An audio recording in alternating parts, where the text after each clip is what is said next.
Hello everyone. Today we are going to make a full stack project which is gonna be called makemail.com. Gonna show like why is this the name. Basically, I have to make a website where it will have some kind of front end, some kind of back end, it will be connected to our database and everything. So this is going to be a full stack development tutorial, you can call it, or you can see it as a set of guide as how you can follow this and make a project of your own. So first of all, like what are my constraints? My first constraint is which tech stack I'm going to use. This is basically the tech stack which I'm going to use. My front end would be in React. My back end would be in Django. The database which I'll be using is PostgreSQL, where I would deploy this whole project. That would be on AWS, and I will use some of the Bootstrap library to help me build basic components for the React, and also Django REST framework, which would help me set up REST APIs in Django basically. So the first process of this is you need to have a vision or an idea. My basic vision and idea for this project is to make a website for recipes. That's why it's being called makeamail.com. So the website will have basic cards for recipes. The users would be able to follow the recipe as a to-do list. And this is like the basic idea. And we don't want to have everything pre-prepared before because this is like a creative project and you will figure out most of the things while you are building it. At least that's how I work. Yep. So this is like the basic vision of the project. So to follow this vision, the step two would be preparing a wireframe. The wireframe is basically going to be the overall layout of our website. So I have my Figma open here. This is the basic wireframe which I have prepared. I have prepared it before starting this video because I wasn't thinking I was gonna make this video, but I am documenting my process, so I thought like I should. It basically has these frames and these boxes. This is like how I'm planning my website to be. The top would be a header section. This would be the main page, or it would be some kind of banner. This would be some kind of picture, and here we would have some headlines like "Is it cooking time yet?" and or something like that. And frame basically in which we would have different cards for the recipe, and here at the bottom we would have some footer. And on page two, basically, page two, when this page two will load, basically when we will click on this card or on a button on the card, we don't know that yet. We would open this page and basically it would show a photograph of the dish that we are making. Here it will be a to-do list where the user can tick that I have completed this step, I have completed this step. And here are gonna be our comments. So I'm thinking this would be the list of the comments user have entered. And this would be the comment box where the user would give an input. So you can basically see this is the wireframe. I don't have anything pre-built here. I'm just having my vision on a paper basically. So I'm preparing like where would things go and basically like how should I start this? Because we should plan this first. It helps us make like next decisions next, like which button, which theme I'm gonna use and everything else. Now I have my wireframe prepared. I will start the coding process now. So my step three would be setting up environment. So when we have this wireframe prepared, now I'm gonna do the coding part of it. This we open up VS Code. In this VS Code, we don't have anything basically. We have opened a new folder. This is Linux. This is not Windows, so don't go on the UI. This is like I'm using WSL, so this is basically Linux. Here, I'm going to create two folders. This is going to be a basic project, a repository that is going to hold everything in the project. So let me start with the front end first. So let me check if I have Node installed. Yes, I have Node 20.14 version installed.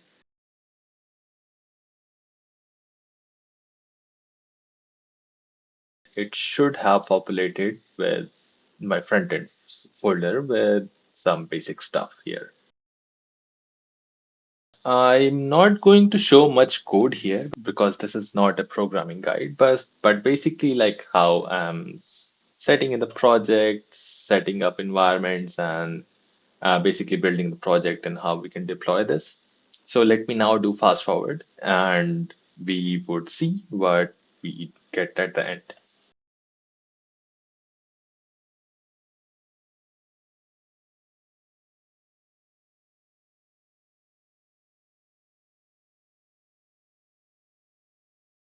So I have cleared up everything and we can see like we have basic hello visible here, which is like the basic app component over here.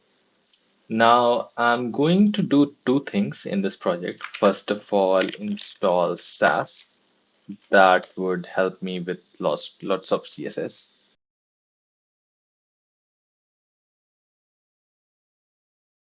See, this is like SCSS is working. The next thing which I'm going to do is to integrate Bootstrap in this project. So let me install React Bootstrap.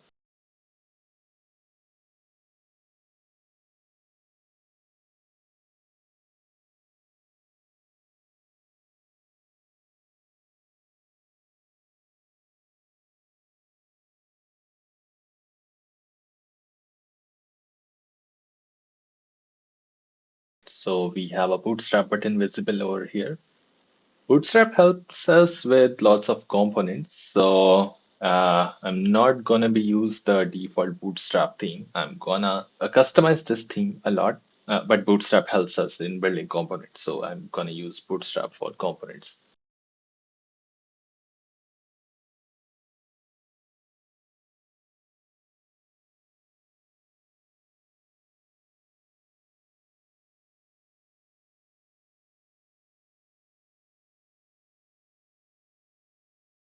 We have a header at the top.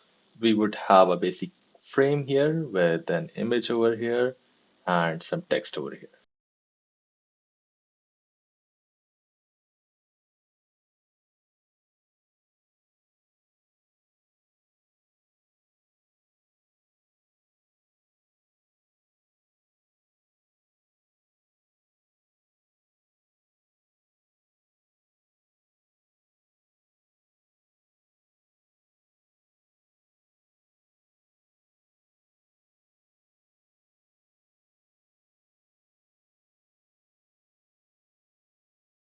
Okay, we have this image and this text over here. We would stylize this, all of this at the end of this phase, but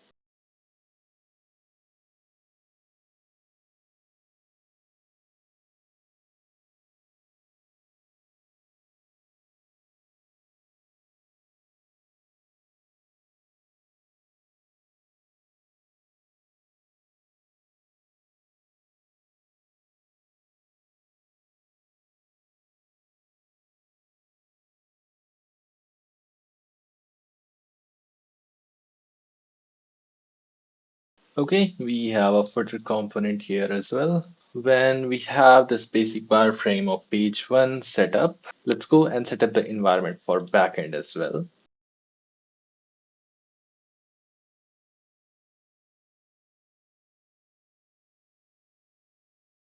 Now I have Django and Django REST framework installed. The requirements.txt. So I have Django, Django REST framework installed. Great. So now let me start a new project for Django.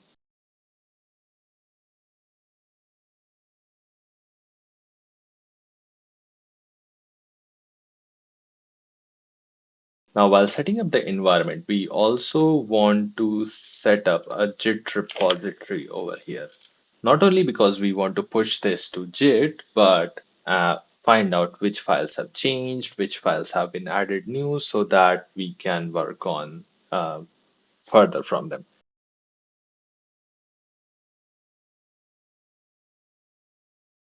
But before I make a commit, let me make a git ignore file that would basically help me not push the environment files, which I don't need in my repository. This front end already has git ignore. It already does that for us. I need to make git ignore in the backend folder. So we have ignored VNV folder. Now only our projects file would be pushed to the repository.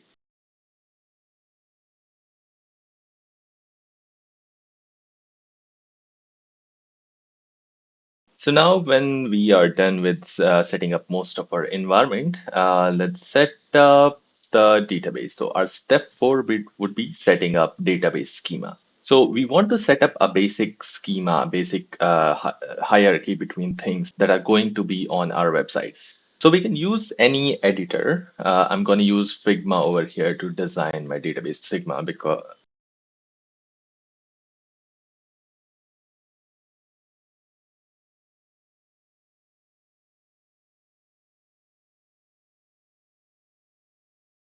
let's say we want to add an authentication. So we would have a user base. Basically, we would have a table called user that would be connected to our comment. Each comment would be made by one user. We can track which user is doing which recipe, so a user can relate to recipes. So we basically have to think how our things are going to be related between like each table, each API, and everything. But we are not going to use the user. So let's delete this. We are just going to have recipes and comments.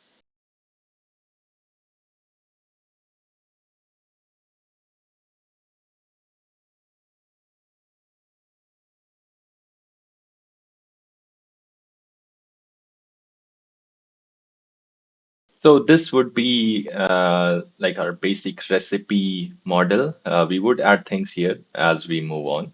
But basically, a recipe would have name and the comment would have a user, like who commented and what is the actual comment. And also we would store recipe over here as a foreign key.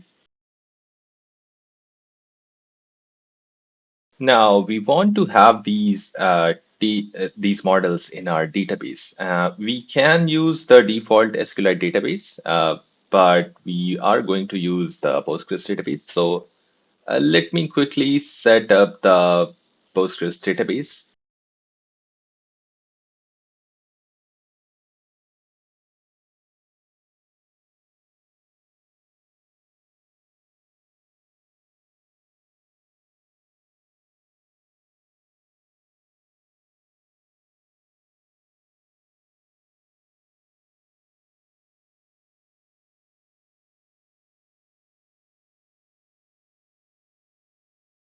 Okay, so we have set up our database here successfully. We are going to use Postgres SQL. Our username and password is admin. And yep, I have also installed Psychopsy binary and I have also updated the requirements file. So you can see there is this green thing. This basically tells us that on this file, this has changed. So this is like the power of JIT, how JIT is tracking which changes we have made in the file. So in the requirements file, we have added this line basically. We can see from here as well, like VS Code has very good integration with JIT as well. So we can see like the psychopsy binary has been added to our requirements file. And same with our settings. We can also see what we have changed in the settings. So in settings, we were previously using SQLite. Now we are using Postgres SQL and all the things over here. So, yep, let's do the migrations now.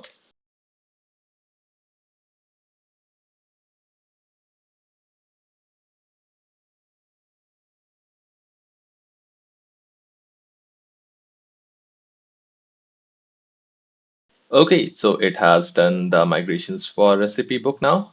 We can see it is okay. Now let's go and check our dbeaver, see if our tables have been created. Yep, as we can see on the top, we have recipe book comment, recipe book recipe. Both our models and tables have been created, and these are like default Django tables, which Django creates by default. Now, step five of our process would be setting up the backend APIs. We want to create the APIs for whatever tables which we have created on the database as well as in the models so that we can use them on our front end and basically display some data. I am going to come over here in Django and I'm going to use some serializers, some model view sets. So let me do that and I'll be back.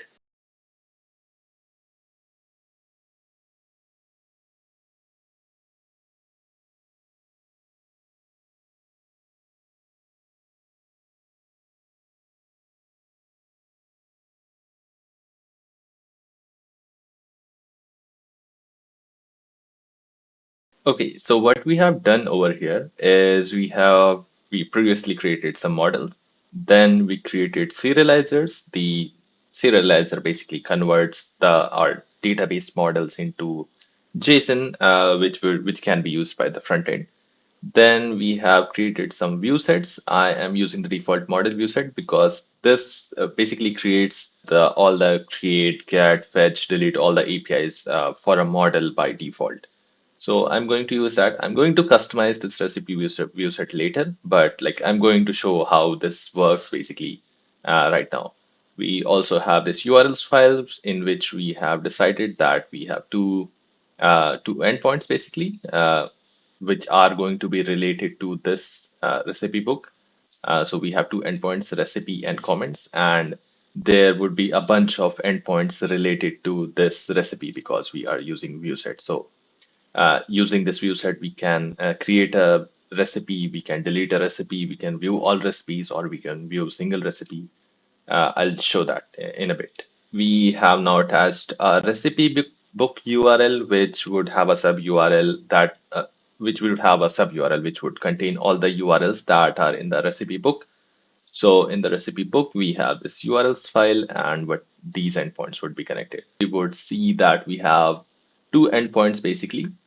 Uh, One is the default admin one is the recipe book. And when we go to recipe book, it will show us the all the other endpoints. So we have recipe with PK, and depending upon the HTTP method, these would yield different results. So if I go to recipe now, so right now there is nothing. But if we create something, let's name a recipe. What should I name my first recipe? Noodles. And post it.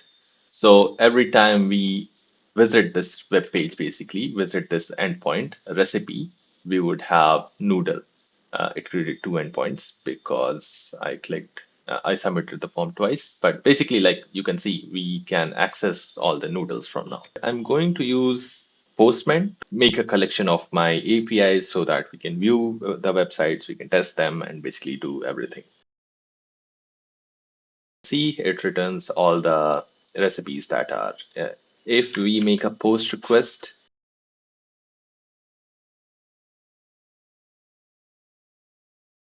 we made a post request, it created a Thukpa recipe in our database. If we make a GET request to recipes again, we can see that noodles, and Thukpa has been added here. Let's also delete this one noodle which we created, so that I can show you how we can make a delete request as well.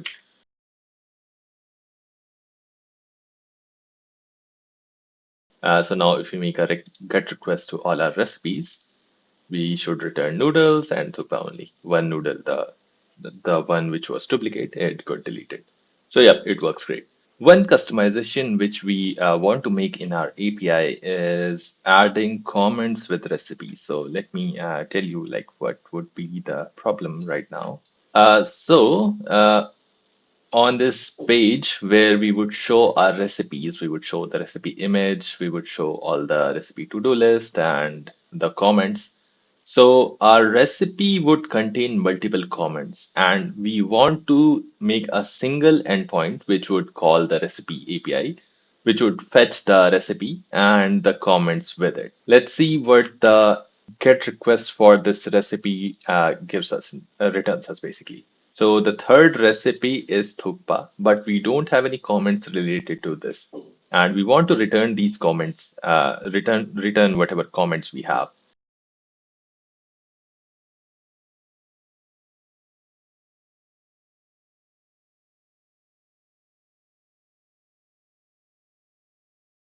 Okay, great. So we have this admin panel. We currently don't have any comment for any recipe. So let's make a comment.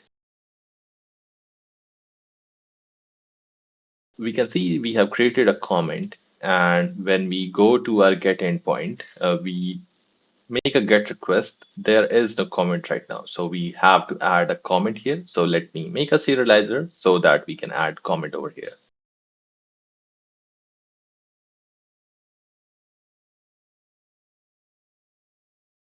And let's override the retrieve method of this API, which basically returns us this get endpoint request. So,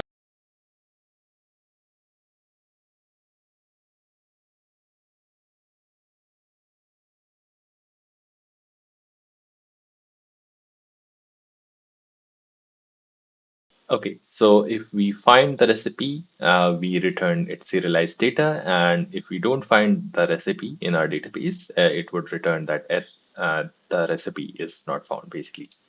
And we also want to attach a status 404 here.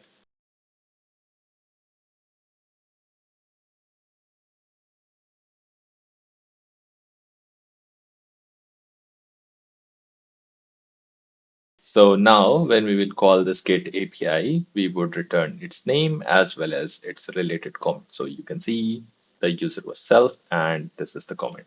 Now I've created a blank repository, which is empty right now. Its name is make a meal. This what I would be sharing, but currently this is private, but I'll make it public once like I have done most of the stuff. So now we have posted. If we go to GitHub and refresh this, it would show us all the code which we have made. So this is the backend code, this is the front end code. Yep, everything is there.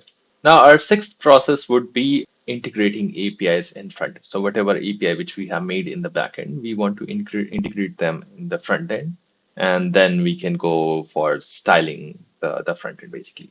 So right now nothing is being fetched from the database. This is like the default things. So now I want to integrate the backend APIs in the front end. So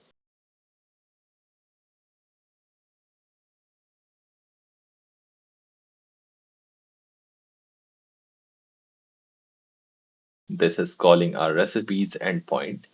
And whatever response we would get, we would set in our recipes, which is like basic array at the start. And we would fill data when this use effect fires. So this use effect has no dependencies. So it will fire the first time a page loads. So it will call this API and fill up our data. If we go and look at the front end in our browser, we can see the network request over here. If we refresh this, it is making a recipe request. It is giving me right now a course error. To solve this course error, we need to make some changes in our Django application so that it handles course. Basically, we need to install Django course headers package. So let me do that.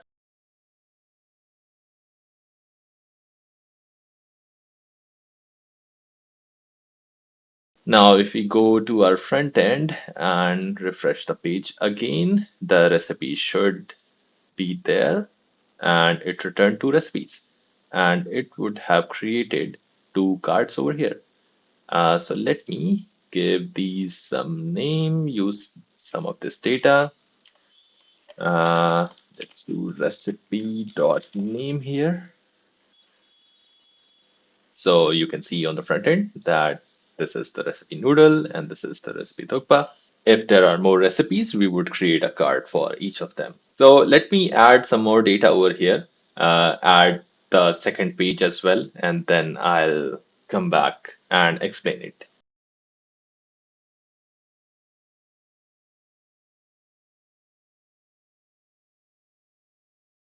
So if we want to have a second page or more than one page in our React application, we need to install something called React Router, which would basically give us more routes in our React application.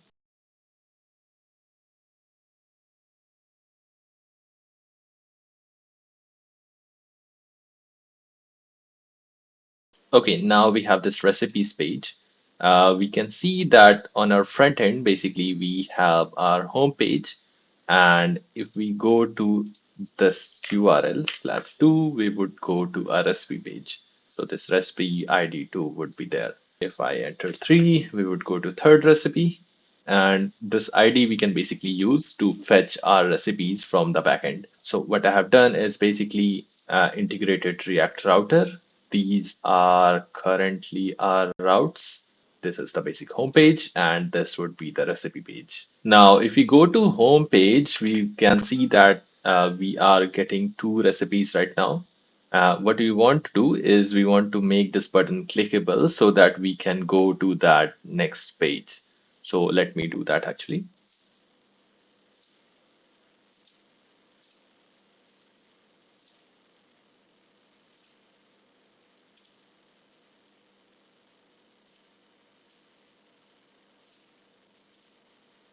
Okay, so we have added a link, basically button inside it. When we click this button, we should go to this link and whatever recipe ID would be there, it would take me to that page. So noodles has ID 1.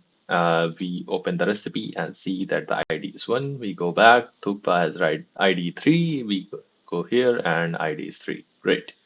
It works now. So let me fetch the details for the recipe as well on this page, and let's go from there.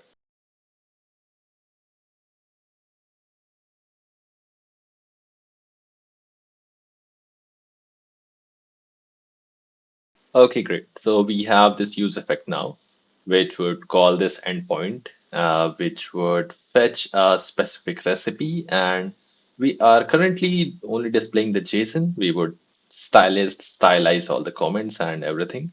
But let's fetch the backend APIs right now. We remember from back, we added a comment to Thukpa. If we open the recipe, it should show the recipe is Thukpa and the comment is this is a comment which was made by self. Now, what I want to do is give a proper structure to this app. So now I'm going to add basically all the front end here. I'm not going to explain the code because this is not a coding tutorial. I would be adding all the elements here. I would give these type references because right now it throws error because of the TypeScript, but we want to avoid these. So I'll fix all of that. And so yeah, let me do that. And